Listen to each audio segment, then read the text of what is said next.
Start now? Yeah, why not? Okay. Anyone that wants to talk while we're talking up here, please leave. If you don't want to leave, I'm going to throw you out anyway. Where's Ray? Ray. Yeah.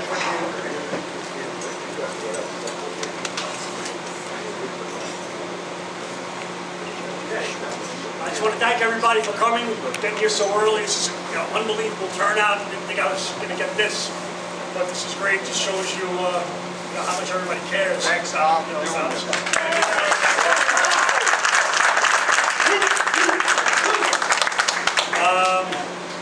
Thank you guys. Like I said, for giving back. You guys all come here. You guys all go into your pockets.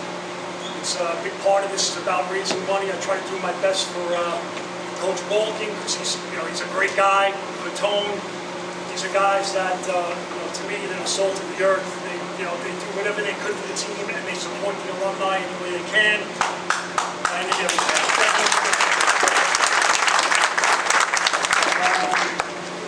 all right, so. We got a Hall of Fame. She's got a Hall of Fame. It's been a long time coming. We've had, I've heard about other schools that have programs or have Hall of Fames and alumni things that have been going on for 30 years or so now. Brooklyn, Tech, Lafayette.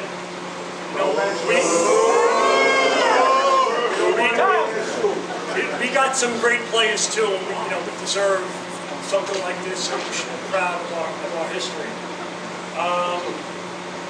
So we got a lot of catching up to do, and so we started a couple of years ago, and we're making it better now.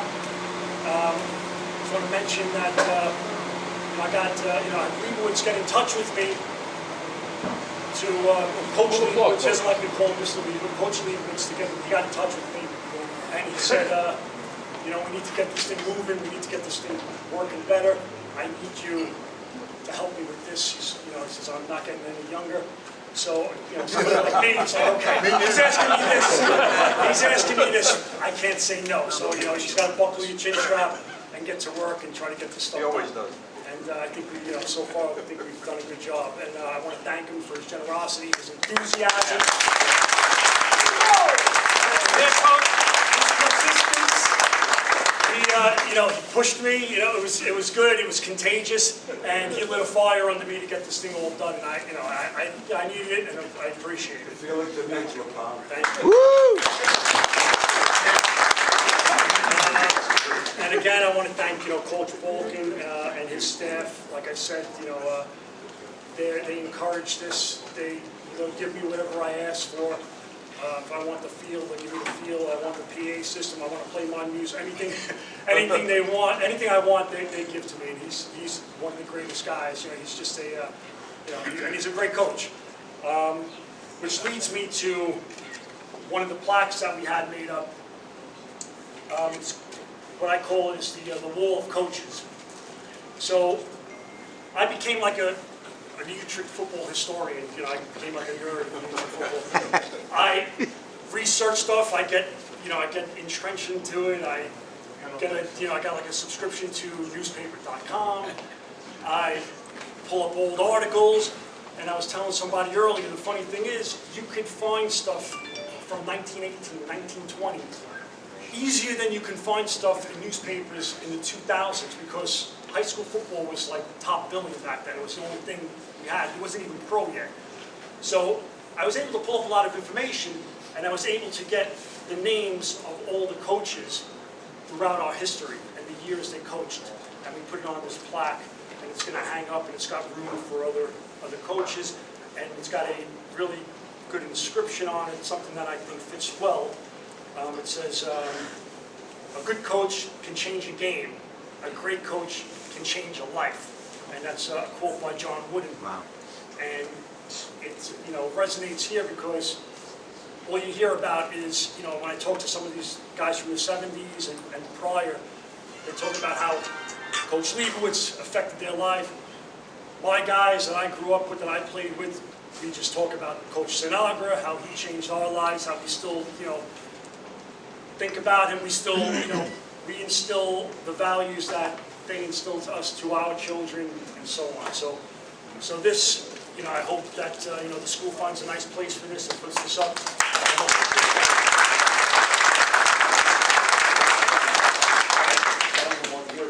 Yeah, okay, this starts in 1915. 1915, we were actually Bay Ridge. We changed in 1916 to Utrecht, so it was like, I even know the colors. It was maroon and white.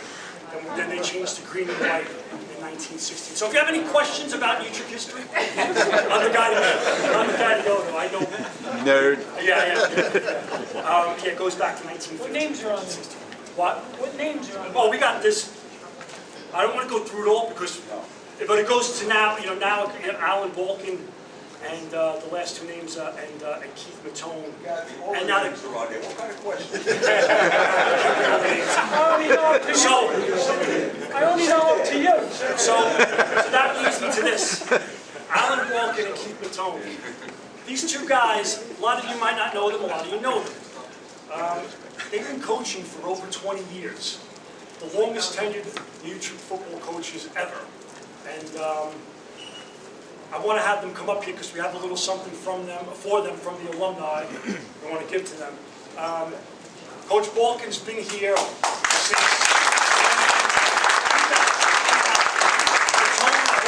Matone here. I told him to stay. Matone's been here, I think, since he was born. He might be here since 30 years. But anyway, so we got you this little award from the alumni, just to show our appreciation. To show that what you do doesn't go unnoticed.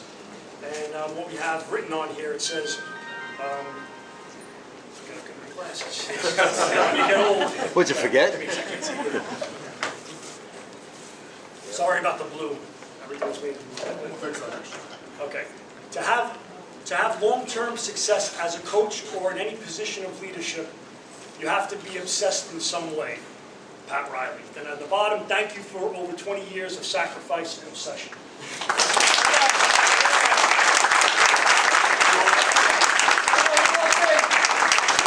Thank you guys so much. Take one more of these glasses. And we got one for Keith. He's ruining the whole thing. All right, now we're going to see it. Okay. Okay, now we have some unfinished business from 2019. 2019, we inducted my coach, Pete Sinagra, that we all love. Everybody loves him. I don't know. When we played for him, we were afraid of him. He killed us. For some reason, we love him. But we owe you something, so Coach, if you could just come up, we want to give you what we didn't get.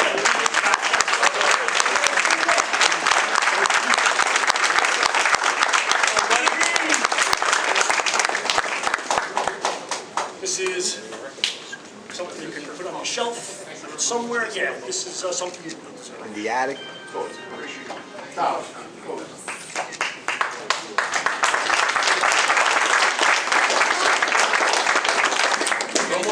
Thank you. And we have the plaque that's going to hang in the school that has all the inductees on it. Okay, so now we're done with my stuff. I'm going to hand it over to Lamont. Lamont's going to start with the inductions. Also, I just want to say, Coach Lee Boyce was adamant. Don't put me in. I'm not doing it for me. But it was a unanimous decision. Yeah, We inducted Lee. Now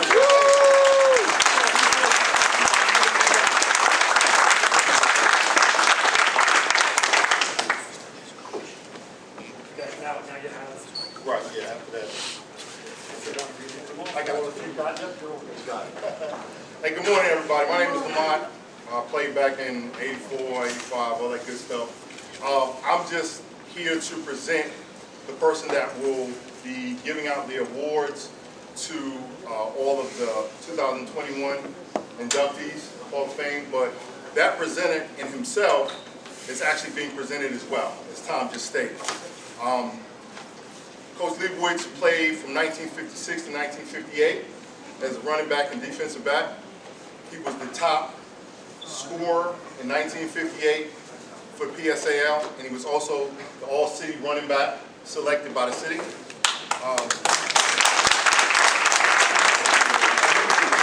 Intricate part of the 1958 championship team that was produced here from New Utrecht back in 1958.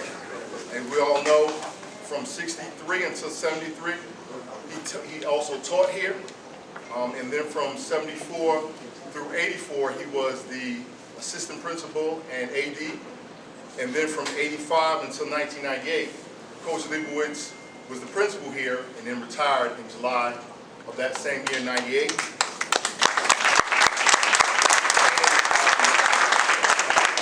It was amazing because I was one of those people I don't know, I forgot who the last principal was, but you saw the turnaround here at New Utrecht when Coach Lee Boyce took over. He started to go to class. But when I'm finished with this, he now is an assistant football coach at Byram Hills High School in Alma, New York. And he also mentors at Summers High School in Summers, New York. And we all know, for everyone who played here, everyone who talks Coach Lee Boyce, he's a mentor to all of us. He was my mentor. I had the privilege to, like I said, not play here, but coach a little bit here, and then actually recruit here when I was in the Army, and he took me under my wing, under his wing during that time, and he's just awesome man. As Tom said before, he saved my life. This school saved my life. Coach Sinagra saved my life. Coach Burke saved my life, from myself, basically. So when I tell you this school has been everything to me, this man here as a presenter has been everything to me since day one as well.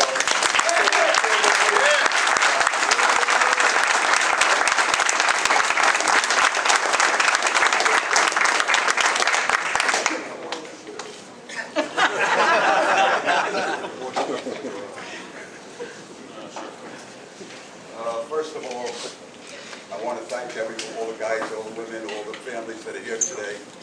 Because the Utrecht, basically, I've always felt was a family. And if you look around here, I have my wife of 58 years, and my daughter Callie here, and my son.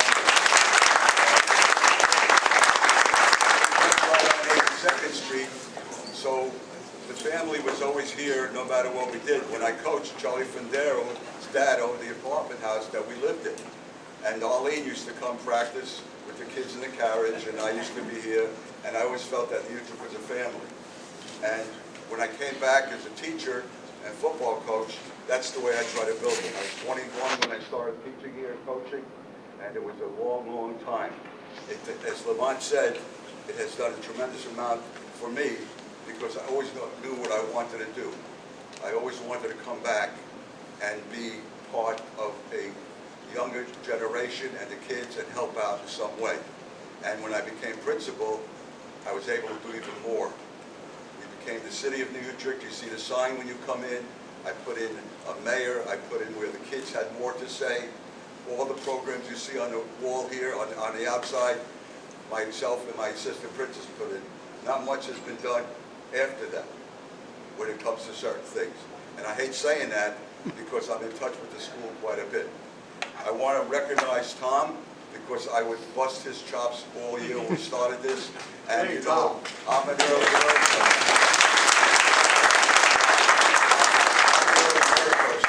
And being the early bird, I'm up at 5:30 in the morning. That's when I would email him or email him at night because I was up late at night as well. And he knew to get right back to me because he knew if he did, I'd be all over it at the time. So I got to thank Tom, because everything you see, he may say I did, but this committee and Tommy put it all together, and I appreciate it. He was a student when I was principal here, so it's really nice to have that. Like I said, I created a family. When I became principal, we had 1,500 students in the Utrecht. When I became principal, all of the neighbors put their kids back at school, and in 2 years we had 3,500 students back in the building, which knew we were the safest high school in New York City. And the kids knew I was tough on them, but they also knew that they better, I'll do anything for them as long as they do what they have to do. I knew I had to retire when one of the men came in and said, "Oh, my grandmother was a student." I knew at that point I had to give it up. Now, even though I hold many records in football, as they mentioned, and in track, which which a lot of people don't know that I also ran track here. But there's one record I have that no one even knows I have. And I brought it today. And the record is 32 years times 180 days. Alan Leibowitz, 5,760 consecutive days, a New York City record of never being absent. Wow.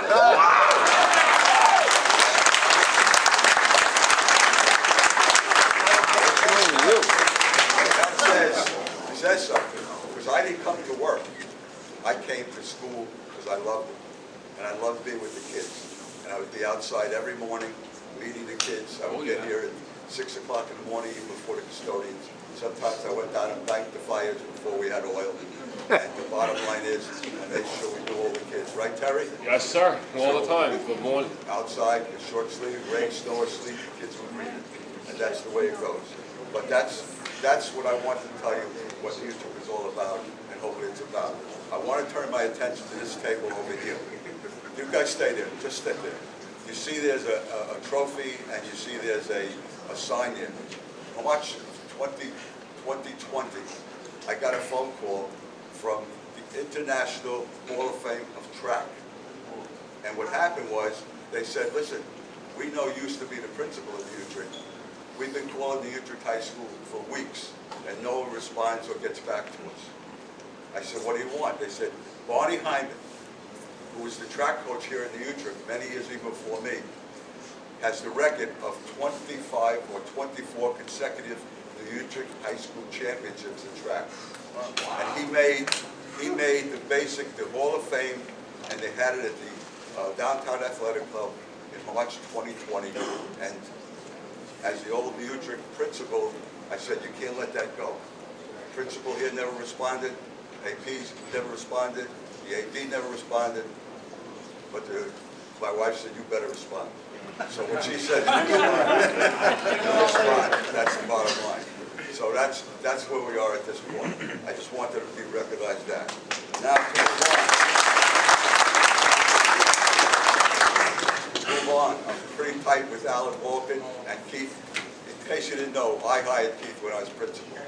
And Keith has been here ever since, and he's been a wonderful example, a wonderful AP here at the Utrecht, and I'm in touch with him. Alan, I'm in touch with every week. Because, I have to say, how we look today? What's the team doing? What's happening? And not to answer me, he'll be in trouble. So he answers me, and then he'll say, well, how'd you do today? How'd you do? I said, for an 80-year-old, I'm doing okay. I want to present today our Hall of Famers.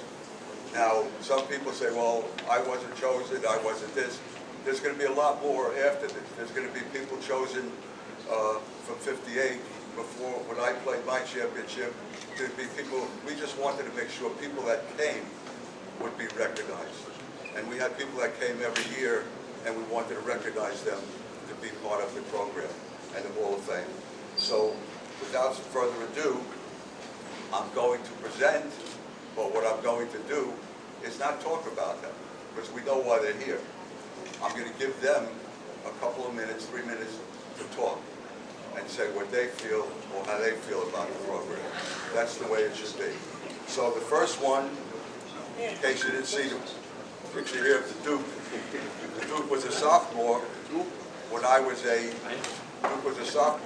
senior, and we go back a long time. We both lived in Borough Park. He lived on 57th Street, Chick lived on 7th Street. We used to walk to school up 17th Avenue because we couldn't afford to take the bus. We wanted to save that money for sandwiches, whatever we wanted to do at that point. And the Duke, I have been in touch with ever since. And the Duke is not only a good football player, and he played, like we said, member of the championship team. Duke is a wonderful friend. He's unbelievable. He's still working here at the Utrecht. He still does things here. His family is unbelievable. I've been in touch with him. His daughter is now teaching my niece in New Jersey.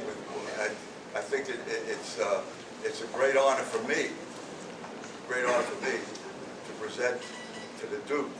And I'm speaking now for myself, for Philly Mena, Charlie Ciccarelli, Richie Paris, Philly Cats. And these were all guys that either played for me or played with me.